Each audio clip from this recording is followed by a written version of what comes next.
She walked like someone who had survived storms others wouldn't even dare to face.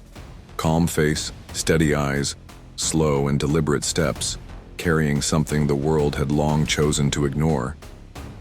No one paid much attention to her that cold Washington morning, but if you looked for even a few seconds, you'd see it. A whole history hidden in that silence. A silence that didn't ask for permission, it demanded respect. She wore no uniform, carried no medals, and didn't flaunt pride. And maybe that's why they treated her like she didn't exist. Until someone tried to humiliate her and triggered a truth no one was ready to face. Most people only saw the video. Some laughed. Others pretended it had nothing to do with them. A woman being handcuffed. No resistance, no shouting, no begging. Just clutching something in her pocket as if that object could speak for her. But nobody understood. She didn't look the part. And worst of all, she dared to remain calm, even in the face of injustice. As if she'd lived this before, and knew that truth always finds a way. Those at the airport thought it was just another incident. A misunderstanding, a confused woman, a standard procedure. But what happened wasn't routine. It was the spark that lit a long-buried memory. It was old pain rising again. It was the past knocking on the door of those who swore they'd never be held accountable. Because behind that silent stare, there was a promise, and promises made with scars don't die easily. Some will say it was just a security mistake.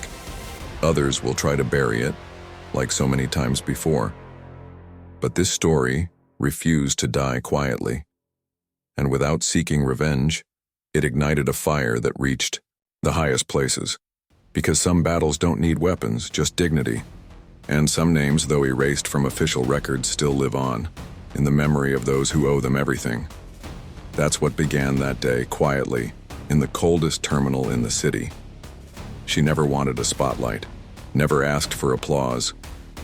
But fate has a strange way of bringing back what the world tries to erase. And this time, the ones who looked down on her were forced to look up. What they tried to bury in shame and neglect became a symbol that crossed screens, rooms, voices, and borders, and touched the heart of a whole nation, through the silence of a woman who asked for nothing but respect. And if you think you know where this story is headed, wait, because what starts in humiliation ends in reverence. What looked like the end was actually the beginning of justice, and the woman they thought was just another traveler changed more lives than anyone could have imagined without raising her voice. So take a deep breath, because you're about to meet the woman the country tried to forget, but who still saved more than you know. But before listening to this exciting story, if you are not yet subscribed to our channel, subscribe now and become part of our community. The sound of soft, low heels echoed gently against the cold marble of Terminal D, almost lost in the usual hum of Washington National Airport. Mildred Hayes walked slowly, but with firm steps, her hands gripping the worn strap of her small suitcase, her face marked by time and carrying a reserved expression.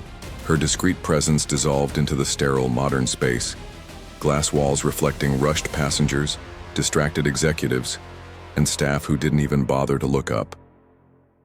To everyone around, she was just another anonymous figure in the crowd, someone unworthy of special attention or even a second glance.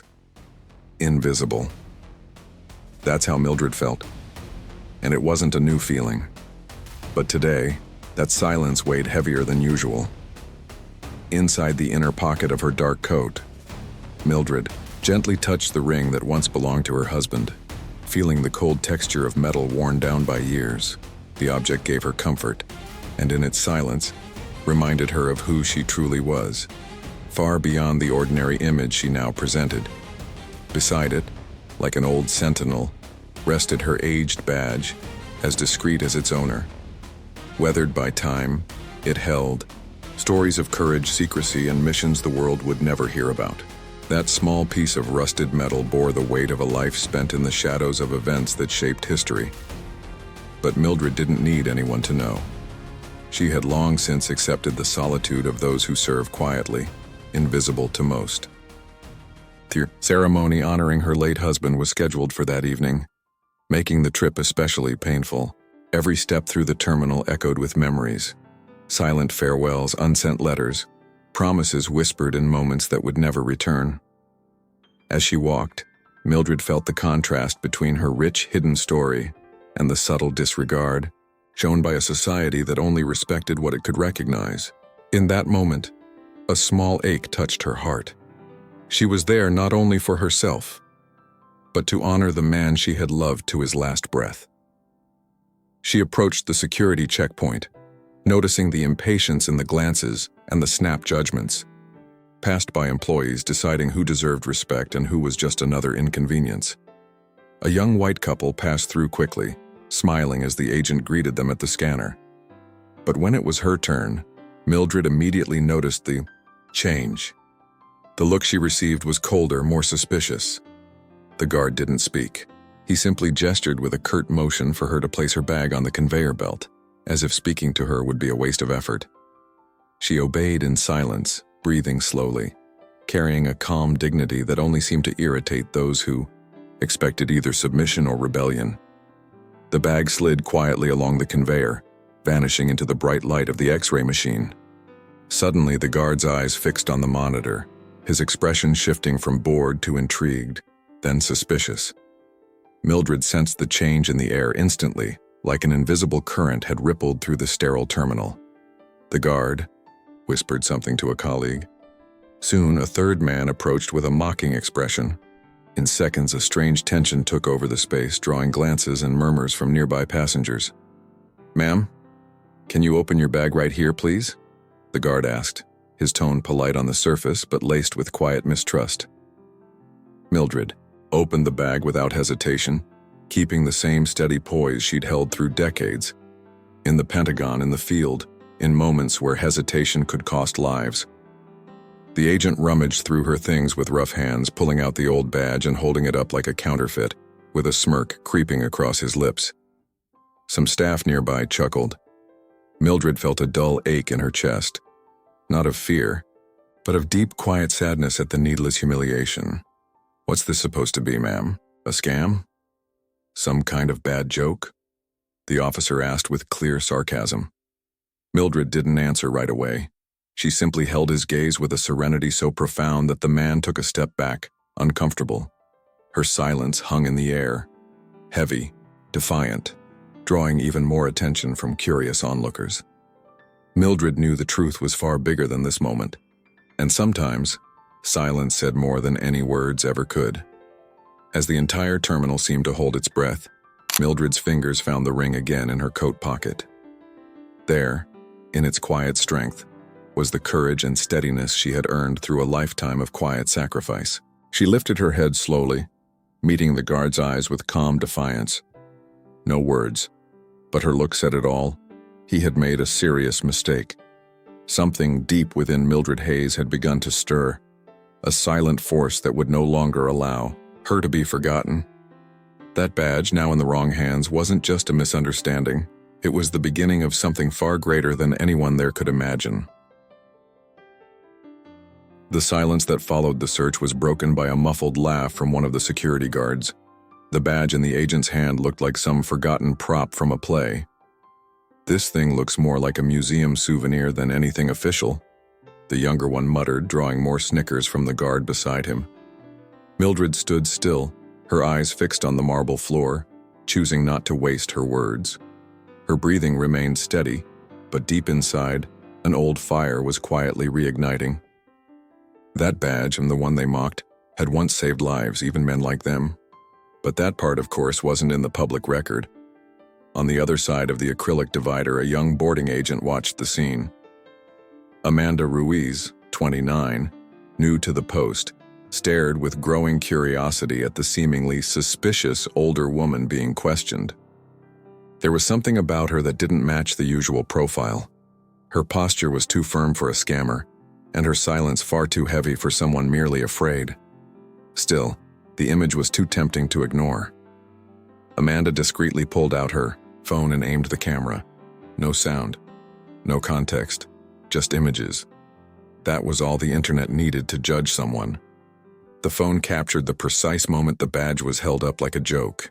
The caption Amanda chose, "Fake Pentagon badge fail at the airport, Pentagon fail," was online before Mildred had even been escorted to the back room. One tap, one post, and the digital world began its hunt. The woman who had remained silent became in seconds the target of online ridicule. She didn't know it yet, but the pain of that exposure would begin before anyone even understood the depth of the injustice. While Amanda walked away, pleased with her civic contribution, Mildred was firmly led by two agents into a windowless room. The white walls and harsh lighting felt more like an interrogation chamber than an administrative office. Her suitcase was left behind, the badge confiscated without ceremony. Inside, no clock, no courtesy, just two men and a single metal chair. Mildred sat without resistance, her coat still on, her eyes fixed on some invisible point ahead. "Full name and occupation, please," said the older one, tapping a form into his tablet. Mildred replied only with her name. When asked her occupation, she hesitated, not from doubt but by choice. "Retired?" The agent frowned. "Retired from what?" "Public service." The man exchanged a look with his partner. "What kind of service?" "Classified." Her words, delivered with surgical coldness, hung in the air like a sentence. Silence. The younger one let out a soft laugh. "Oh, I get it. One of those." Outside the room, passengers were already commenting. On the unusual commotion, a sharply dressed man asked what had happened. "Seems like someone tried to board with a fake ID." A staff member answered with indifference. "These things happen." But her tone didn't quite convince. Some of those who had witnessed the earlier scene were starting to feel uneasy. They couldn't explain why, but there was something about that woman that didn't fit the story. It was as if her silence was screaming things no one could quite translate. Back in the room, the air grew heavier by the minute. Mildred remained still, hands resting on her lap, her face calm. But her eyes, dark and marked by life, observed every detail. She wouldn't defend herself with yelling. She wouldn't beg for respect. She would wait, because she knew. Truth has a way of rising with time, and when it does, it often shatters silence like thunder. In that cold room of Terminal D, no one yet realized. They were standing in the eye of a storm. One of the agents glanced at the file, puzzled by the absence of criminal records, the inconsistent addresses, and the fact that the badge, though old, had a legitimate serial number. "This is weird," he muttered. "Too weird for just a crazy old lady." But neither of them dared admit a mistake. Not yet. Meanwhile, Amanda Ruiz's video had already passed 10,000 views, and among the viewers, someone was about to recognize a name. The door opened with a sharp snap and the air shifted. Sergeant Thomas Greer entered. Crisp uniform, crooked smile, the kind of presence that brought a chill into any room. He didn't glance at the file. His eyes went straight to Mildred, scanning her with practiced arrogance. To him, she was already judged. "Good morning, ma'am." Or should I say special agent? The mockery was sharp. Mildred didn't respond. She simply held his gaze, steady and unshaken. Her silence wasn't confusion. It was control, and that made him uneasy. Greer circled her chair like a predator testing prey. "You don't look like you're with the government," he said, leaning in with a smug smirk. "You look more like a janitor who got lost." The younger officer chuckled nervously, unsure if he was allowed to laugh. Mildred didn't move. Her stillness wasn't weakness, it was defiance. Greer didn't know how to read it. Her silence wasn't surrender, it was a mirror, one that showed him his own pettiness, and he hated it. Because she wouldn't flinch, wouldn't explain, wouldn't beg. Frustrated, Greer did what he knew. Humiliate. Stand up. She did. "Hands behind your back." He cuffed her himself, pressing too tightly. "Now that's more believable." he muttered near her ear, smiling to himself. The room felt heavier. The younger officer looked at the floor. Not fear. Shame. But he remained quiet. Mildred didn't resist. She had faced worse in silence. But this time, the chains carried something different. They weren't restraining her. They were exposing them. Outside, Amanda Ruiz watched through the glass. Phone in hand, already recording. The image was clear. An older black woman, handcuffed like a criminal. Amanda typed quickly, "Secret agent, or just another scammer? Per Pentagon fail." The post went up instantly. Likes, laughs, and cruel comments flooded in. In just minutes it was everywhere, and somewhere among the shares, a name surfaced. One that would change everything. As she walked through the cold corridor, Mildred kept her head high. She clutched her husband's ring inside her coat pocket. That small piece of gold had held more tears than any metal ever could. She remembered the final mission, the silences, the constant reminder to blend in. It had worked for decades, until now, until someone decided her appearance erased her value. The cuffs didn't hurt, but the repetition did. A lifetime of sacrifice reduced to a stereotype. At the gate, eyes followed her. Some curious, others ashamed, most silent. A couple whispered something about security. A man looked away, and among them, a boy stared, eyes wide. "Is she really in the army?" he asked his mother. She didn't answer. Truth had no space there yet. And just like so many moments in Mildred's life, the world watched and said nothing. They placed her in a smaller, darker room. Chipped walls, a single metal chair. The cuffs stayed on. No charges, no explanations. Greer only said, "Wait here until we figure out this mess." Mildred sat slowly, back straight, gaze steady. She didn't ask, didn't complain. She simply waited. Like a sentinel no one remembered. But inside her something stirred. It wasn't rage, it was memory. And when awakened in women like her, memory turns to steel. Meanwhile, Greer laughed at his own story, mocking her behind closed doors. Upstairs, an IT intern checked her file. The moment he typed her name, the system froze. A red warning blinked. "Restricted presidential clearance only." The intern froze, called his supervisor. A whisper spread. That name wasn't ordinary. Something didn't match the story they'd crafted. Something was about to explode. Hook. Mildred clutches her husband's ring without a word. But inside, something begins to stir. The room had been silent for over 40 minutes. No voices, no footsteps, no explanation. Just the sound of Mildred's steady heartbeat, like an old war drum echoing deep within. The cold from the metal floor crept up her legs, but she didn't shiver. Her body knew discomfort. She'd been in worse places, heard harsher voices, but this felt different. To be judged not for what she'd done, but for how she looked. The injustice wasn't new, but the repetition hurt, and the silence around her roared louder than any scream. The wall phone rang suddenly, its harsh tone cutting through the still air. One of the guards entered, silently unfastened the cuffs, and handed Mildred a cordless phone. The screen blinked blue. "It's your son." She took it with both hands, held it to her ear. "Mom?" Marcus's voice came tight, anxious. She didn't answer right away. "Mom, please, just listen to me. Don't speak yet." His tone wasn't angry. It was afraid of what she stood for and what it might awaken. "Don't make this public, Mom," he whispered. "You know how the system works. They'll twist it. You don't have to prove anything to anyone anymore." Mildred closed her eyes for a moment.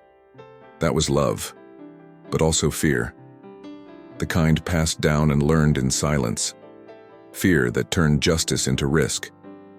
"Digging up the past isn't worth it," he added. Not at this stage in life.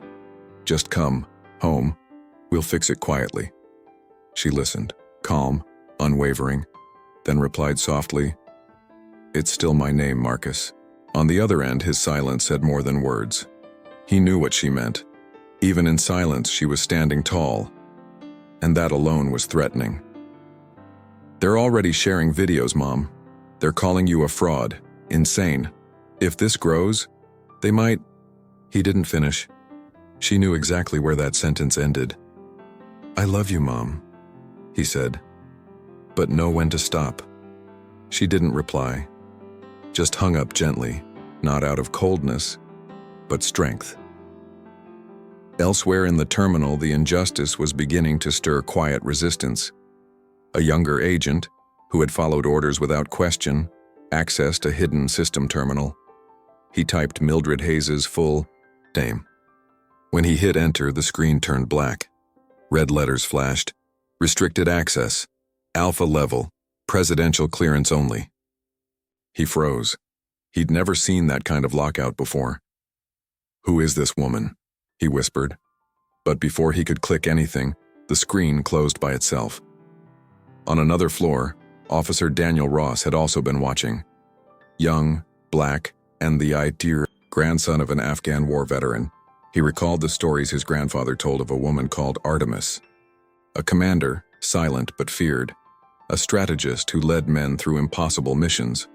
The stories were vague, but his grandfather's voice always trembled when he spoke her name.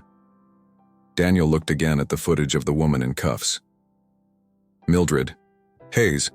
His heartbeat jumped. That name, that presence. He knew who she was. Daniel moved quickly, pulling a box of his grandfather's old letters and photographs. And there she was, a blurry image, rushed, showing a black woman holding a map beside masked soldiers. It was her.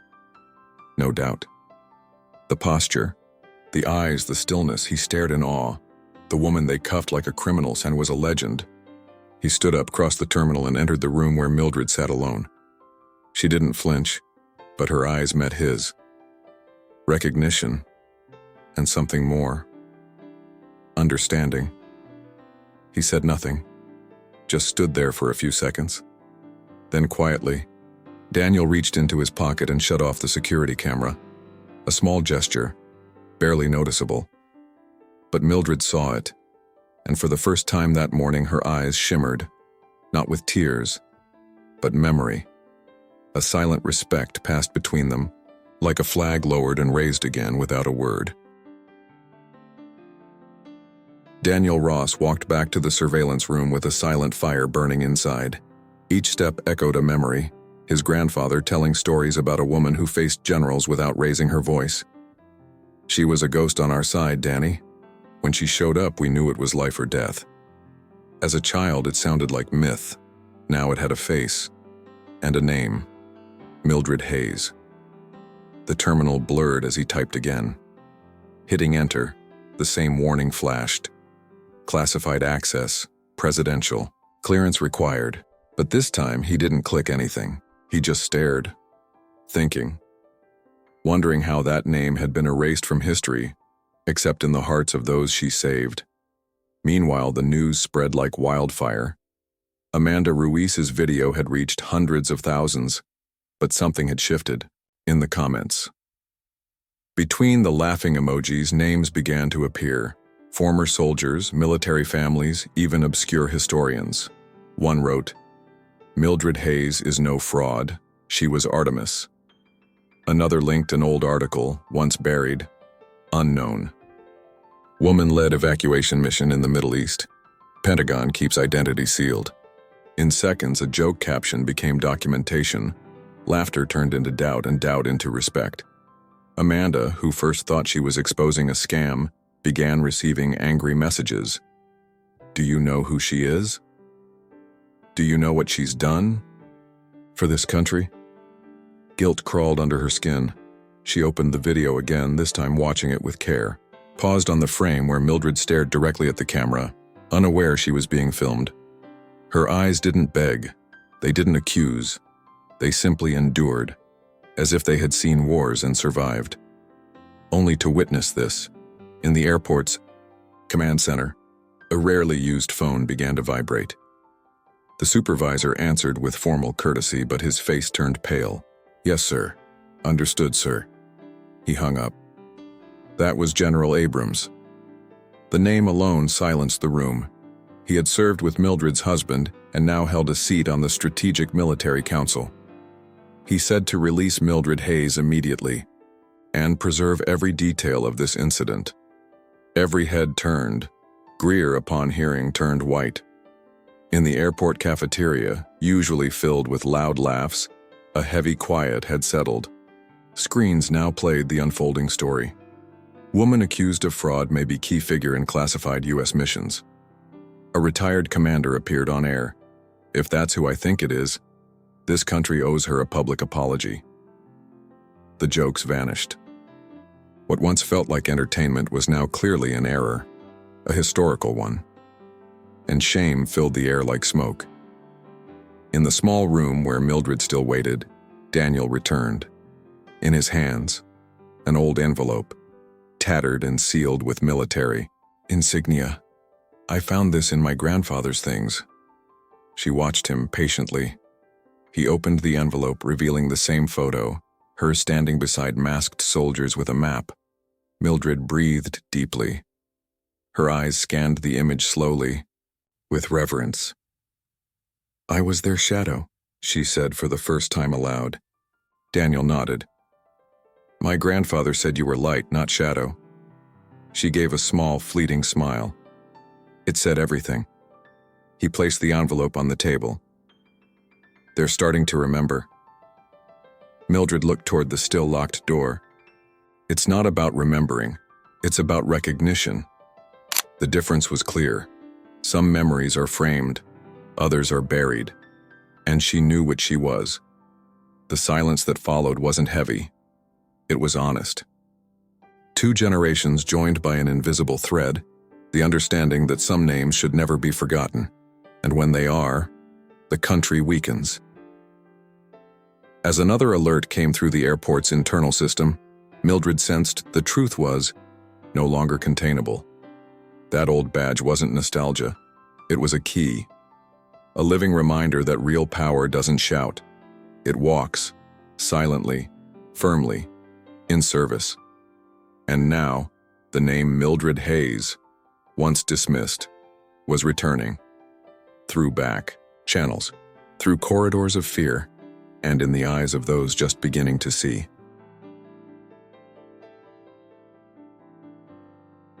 Sergeant Greer paced back and forth in the hallway with short, irritated steps. He still believed he was right. Just because her name popped up in some old database doesn't mean we roll out the red carpet, he muttered. Messages filled the internal security chat, article links, screenshots of comments from retired officers, even videos of veterans in uniform speaking Mildred Hayes' name. But Greer, stubborn as ever, clung to control. This is still my sector. He said it out loud, to no one. Most of his colleagues had already gone quiet on him. In the command room, the upper-level line rang, a phone rarely touched. An officer picked up and immediately straightened. Yes, sir, I have the report in hand. The call lasted just over a minute. When it ended, the silence said everything. The officer turned to the team and announced firmly, Direct order from General Carlton Abrams' office. Release Mildred Hayes now and prepare a full incident report. The general's name sliced through the room like a blade. No one spoke back. Greer resisted. This is a mistake. We're setting a dangerous precedent. She hasn't proven anything. But his voice no longer echoed. One younger agent stood up. She already proved it 30 years ago. With that, the atmosphere shifted. Greer scrambled, citing protocol and safety procedures. But no one listened. Their expressions changed, one by one. It wasn't fear of discipline. It was shame. For the first time, Greer didn't feel respected. He felt exposed. Down the corridor, Daniel walked slowly, envelope in hand. He stopped in front of Greer and held out the photo without a word. Greer glanced, dismissive. Then his face faltered. The woman with the map, surrounded by soldiers, in command. He swallowed hard but muttered, "Even if that's her, it doesn't excuse everything." Daniel answered steady. She didn't ask for an excuse, just respect. The words landed like a quiet slap. Greer didn't reply. He turned away, defeated without noise. Outside, the video had reached national media. The narrative had changed. Anchors debated a possible institutional cover-up. A journalist said on air, "If Mildred Hayes is who we think she is, this could be one of the largest silencing cases in military history." Then came something unexpected. Veterans began posting support videos. One by one, active duty, retired, reservists appeared saying, "I knew Artemis. She saved my life." The movement grew. This wasn't a scandal anymore. It was a reckoning. At the airport, passengers who had witnessed the scene returned. Some quiet, others tearful. A woman with white hair asked softly, "Is she still here?" The officer nodded. "She is." That was enough.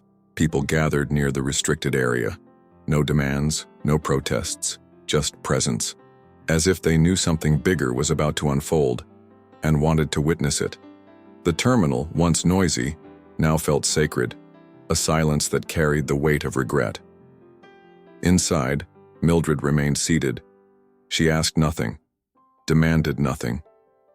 She had learned long ago, truth doesn't arrive with fanfare. It comes how it must, steady, undeniable. When the door opened, she stood without hesitation. A senior officer awaited her. "Mrs. Hayes, by high command, you are released. You'll be escorted with honor to your gate." She met his eyes for a moment, then said simply, "I walk alone." And with that, she moved forward. The cuffs, now undone, clinked quietly in her hand. As she walked the hallway, the silence wasn't forced. It was reverent. Greer stood frozen, eyes down, while Mildred passed without looking away. Her strength wasn't arrogance, it was legacy. And legacy doesn't shout. It walks. Calmly. Fully present. In that moment, the country began to remember the woman it once tried to erase. But she asked for nothing. No glory, no spotlight, only dignity. The VIP lounge had been hastily arranged. New rugs, softer lights, coffee served as an apology. Mildred was escorted there with the promise that a high-ranking intelligence official would arrive shortly. She walked slowly, but with the steady poise of someone watching every mask fall one by one. She sat in silence. Her husband's ring now rested in her open palm like a relic. Her eyes searched for no one.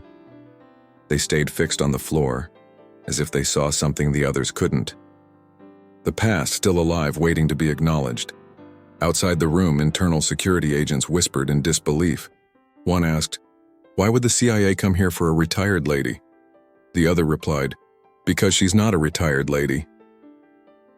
When the black car pulled into the restricted lane, the driver stepped out first. Then came a man in a dark suit, subtle, glasses, tense posture. He carried a sealed folder. Inside the room, he removed his glasses. Mildred didn't move. He stood in front of her and said, "I'm here because you saved the world, and never asked for anything in return." He placed the folder on the table, broke the seal, and pulled out a single aged photograph, protected in a clear sleeve. It was her, a younger Mildred, serious-faced, standing next to a foreign diplomat, wrinkled suit, dried blood on the collar, eyes full of tears. "That man is the former foreign minister of Czechoslovakia. He's now a senior advisor to the European presidency." The agent paused. "This photo has been locked in a CIA vault for 33 years. Only 3 people ever had access. Now it's just you and him." Mildred said nothing, but her fingers touched the plastic as if caressing a lost child. "This mission doesn't exist in any official report," he continued. "You were erased from history because it was convenient, because it was easier to give the credit elsewhere." He didn't speak with pride, but with the shame of someone confessing. Your badge was real, but it was deactivated after that mission, and your name, buried. Artemis wasn't a code name. It was a silencing layer. Mildred never looked up from the photo, as if part of her soul had been returned, still wrapped in someone else's shame. The agent hesitated before sitting. "Do you know why I came here myself?" She didn't answer. "Because if you had fought back, yelled, resisted, demanded, this would have been buried again." He dropped his gaze. "But you did what you always do. You waited.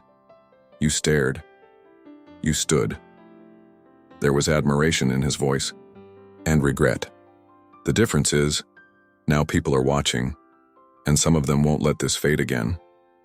Mildred folded the photo and placed it in her bag, beside the ring.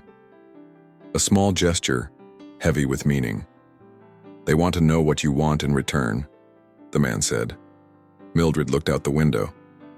The airport breathed quietly outside, as if matching her rhythm. "I don't want anything," she finally replied. "I just want to attend my husband's ceremony." He nodded. "Then let it be, with honor." He stood. "We start fixing this today." She didn't respond, but her stillness said it all. "You're late," he understood. Left the room without looking back. Left her alone, with the truth and the silence so many tried to bury. Outside, everything had changed. Greer was nowhere to be seen. The security team now answered directly to federal intelligence. Passengers followed updates on their phones. Support videos kept pouring in, but inside the room, Mildred remained still. She watched it all with the eyes of someone who had seen governments fall, treaties torn apart, lives erased. And now, in Terminal D, she returned not as a hero, not as a victim, but as a reminder that some stories, when buried, leave wounds that never heal. In the corner beside her suitcase lay a new envelope. Inside was a special authorization, signed by the president's office. It was symbolic, but necessary. For the first time, a document acknowledged that Mildred Hayes was not a fraud, not a shadow, not a lost woman. It was official, registered, restored. But Mildred knew public restoration was only the beginning. True healing came when the gaze changed, when mockers became listeners, and when the country at last began to see what had always been in front of them. Inside the administrative wing, the silence was heavier than any regulation. News of Mildred's release had circulated, but not everyone was willing to accept it. Sergeant Thomas Greer, temporarily removed from duty, sat at the back of a dim office, eyes locked on his laptop screen. Headlines, videos, veteran testimonies, all piling up like an avalanche. "Doesn't change what I saw," he muttered. For him, truth was still about appearance. And Mildred, with her full story, shattered the comfort of believing he knew who deserved respect and who didn't. At that same moment, the CIA issued another memo to the airport administration. The instruction was clear: remove any staff who acted disproportionately during the incident. Greer would be listed in the final report for abuse of authority and misconduct. The internal investigation would begin that week. But even facing that, he refused to yield. "It was just a routine check," he kept repeating, not realizing that denial was his last armor. And when truth threatens, some cling harder to the lie that once kept them safe.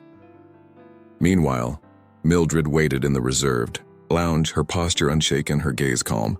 Time felt slower. In her bag now rested side by side her husband's ring, the recovered photo, and the presidential authorization, each item a symbol of pain, silence, and overdue recognition. But within her, something remained unsettled. It wasn't anger or relief. It was a steady sorrow, known only to those erased by their own country. And while the world was beginning to make things right, she knew wounds like this don't close with signatures. The CIA officer returned, handing her the new boarding ID. "Everything's in place. You'll have a private gate. No more security. Checks." She looked at him for a moment. Everyone goes through something. He swallowed hard. There was a lesson there. Few words. Generations deep. "I just wish I'd known you sooner," he murmured. "Might have learned earlier the difference between power and greatness." Mildred didn't reply, but her silence was understanding. A grace that didn't need to forgive to be kind. Outside, passengers and staff quietly gathered near the gate. No announcements were made, no orders given, but the news had spread. Dozens of people showed up, unprompted, as if they understood that this was not just a send-off, but a reckoning. Children held handmade signs. "Thank you, Miss Hayes, and we see you now." Older folks held hats to their chests. The young recorded silently, and for the first time, there was no mockery, only witness. Not all were ready to let go. When Greer heard about the tribute, he tried to cut through the service corridor to reach the gate. "She needs to hear me out," he insisted, as if a late apology could rewrite history. He was stopped at the door. "This isn't your place," the supervisor said firmly. Greer froze. For the first time, his face showed something beyond arrogance, confusion. Like someone realizing, too late, that they'd lost something they never knew they needed, the ability to recognize someone else's greatness. Inside, Mildred rose slowly, boarding pass clipped to her chest, eyes focused ahead. Each step was quiet, but filled with the weight of decades. As she crossed the terminal, she saw faces, saw the eyes, and felt for the first time something had shifted. Not in the system, but in people. True change never starts at the top. It begins in the in-between spaces, in glances that used to turn away. She didn't cry, but every step stitched a soul back into the body of a nation. And then, just before crossing the gate, she paused, looked back at the terminal, now bathed in the soft light of late afternoon, the bag on her shoulder, the photo and badge over her heart, the ring on her finger. And in the silence that followed, no one dared to speak. Mildred had been silenced for years. But now her presence said everything, because sometimes the greatest obstacle isn't what others believe, it's what a country refuses to remember. And now, memory walked again, upright, unafraid. The video of Mildred's quiet walk to the boarding gate went viral in real time. But this time the internet didn't mock. It honored. Millions shared the moment she paused before the crowd and raised her eyes. No words, just the ambient sound and the soft clicks of her shoes. Comments poured in. "This woman carries more than history. She carries the scars of a nation." Watching in real time were retired generals, journalists, teachers, students, mothers, veterans. The entire country paused for 2 minutes, and in that collective silence, something sacred surfaced. Later that night, newscasts opened with, "The woman the government forgot, and history refused to let go." The impact was so deep that universities began including her name in lectures on institutional injustice and historical erasure. At a university in Atlanta, a professor played the video and said, voice trembling, "This is what happens when truth decides not to die in silence." Mildred Hayes' name was being written again, not in classified files, but in banners, essays, murals, and magazine covers. People were finally listening. In response, the Strategic Operations Force released an official statement confirming Mildred's role as Artemis in high-risk missions during the 80s and 90s. The statement was brief, lacking detail, but enough to open the door. Soon came testimonials from soldiers who'd served with her or in parallel missions. Many had never met her, but knew her name like legend. "She was the one who showed up when everything was about to fall apart," said a former Navy commander. Now she was here, real, present, visible. Daniel Ross, the agent who recognized her, was invited for a live interview. Calm as always, he said, "We treated her like a suspect. But for decades, she was the reason many of us came home alive, including my grandfather." When asked how it felt to realize who she was, Daniel replied, "Shame, but also hope. Because she didn't expose us, she educated us with silence. At the end, he added, "It's time for the country to serve her, the way she served it." Meanwhile, behind the scenes, a group of veterans and civilian employees made plans quietly. It wasn't a protest. It was a vow. Mildred wouldn't leave that place the same way she came. With the help of the National Guard's ceremonial band and emergency clearance from command, they arranged an informal honor walk. As the plane that would take Mildred home landed, the first notes of Amazing Grace echoed gently over the intercom. It wasn't random. It was the song played at her husband's funeral. Daniel made sure of that.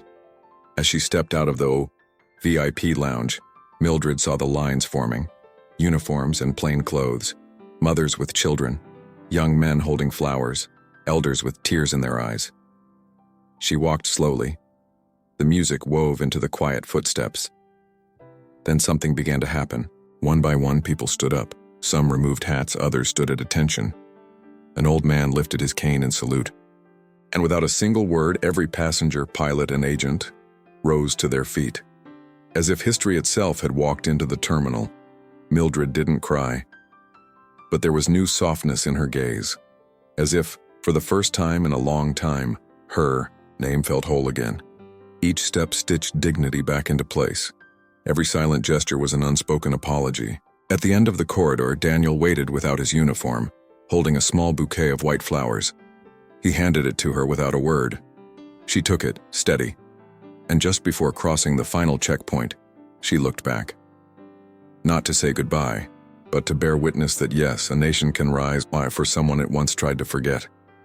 The gate door opened, but before stepping through, Mildred pulled from her pocket the restored badge, polished, its old ribbon still intact. She raised it for just a second, not as revenge but as affirmation.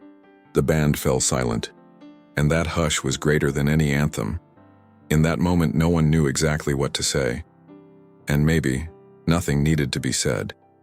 Because in that single image, the country had risen, and what was once forgotten now lived again. The next morning, Terminal D seemed to breathe differently. No announcements over the speakers, no warning sounds, no rushed movement. At exactly 6:30, the gates were closed for 30 minutes, without any official explanation. The staff moved silently, as if rehearsed by something greater than protocol. The lights were dimmed, the monitors turned off, and the carpet stretched along the main corridor was spotless, as if waiting for something sacred. There were no signs, no speeches, no cameras. But anyone passing by knew. Time had stopped there, to honor someone who never asked to be remembered, just respected. A row of employees lined the corridor, wearing simple uniforms and solemn expressions. Some wore old pins on their chests, fragments of a past that refused to be erased by official memory. In the center of the space, on a discreet table, rested a single photograph. Mildred Hayes, young and serious, beside the European diplomat she helped save. Around the picture, white flowers and small flickering LED candles formed a silent halo. Above, a small phrase in quiet lettering read, "The courage that asks for no spotlight is the courage that endures." No one touched it. No one spoke. Her presence, even in absence, was louder than any announcement. Mildred was no longer at the airport. She had boarded hours earlier, alone, with her bag over her shoulder and peace in her soul. But before leaving, she handed a small wooden box to Daniel Ross, the young agent who had recognized her. Inside were 3 items: the restored badge, her husband's ring on its chain, and a sealed letter. When she gave it to him, she said only, "Keep this for when the country is ready." Daniel didn't open it right away. The box felt heavy, not in size, but in meaning. It wasn't a gift, it was a legacy, entrusted in silence.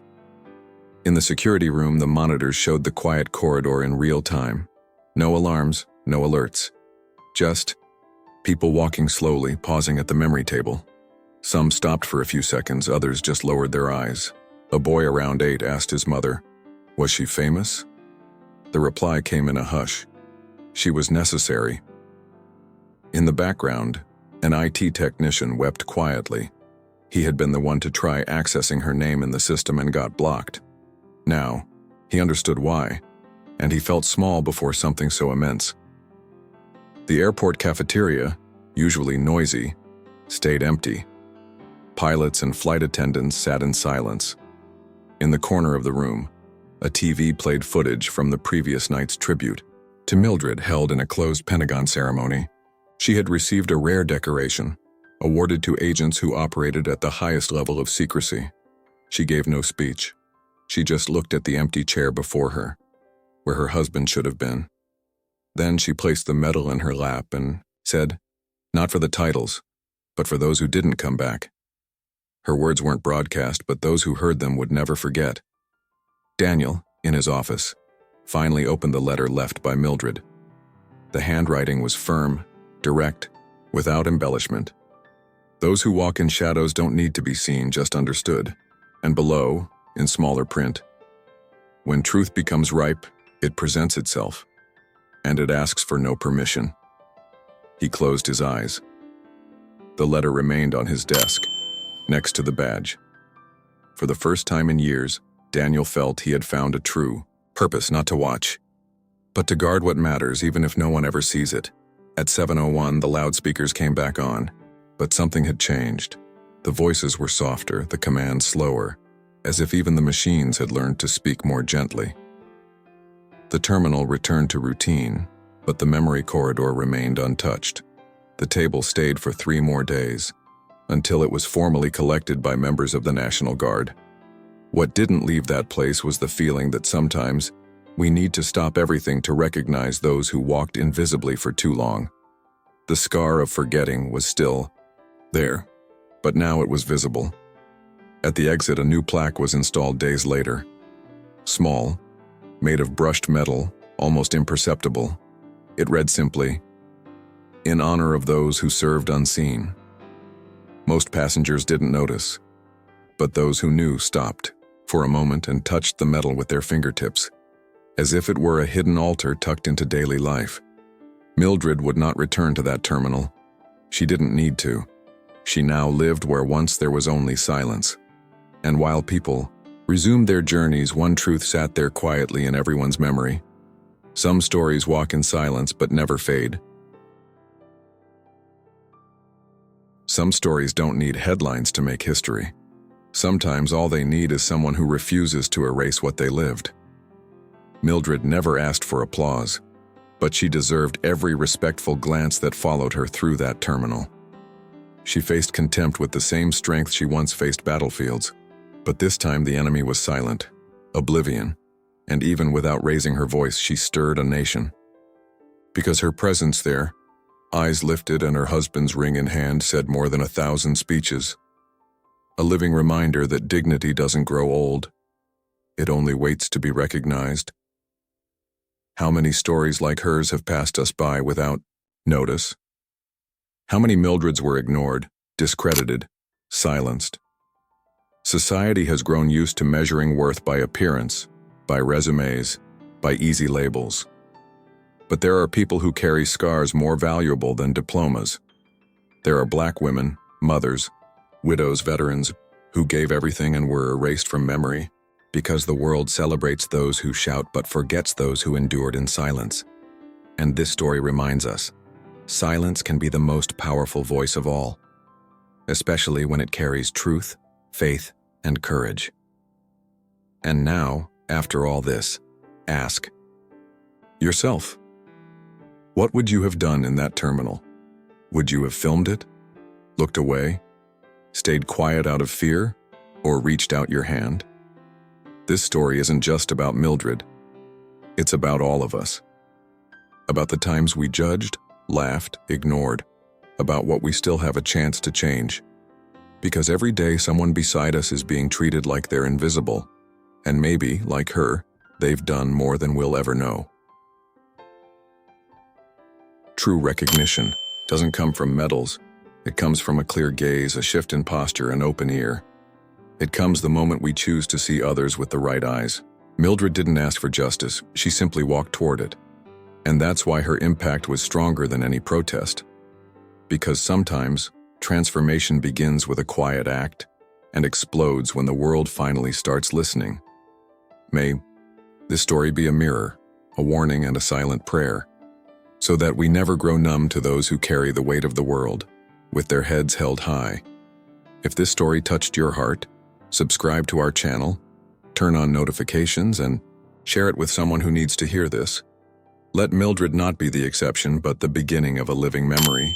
And next time we cross paths with someone quiet, may we have the wisdom to see what their eyes haven't said yet. Because sometimes the most ordinary-looking person in line is the one who once saved an entire nation. And all she's asking for now is respect. Respect and a place worthy of her story.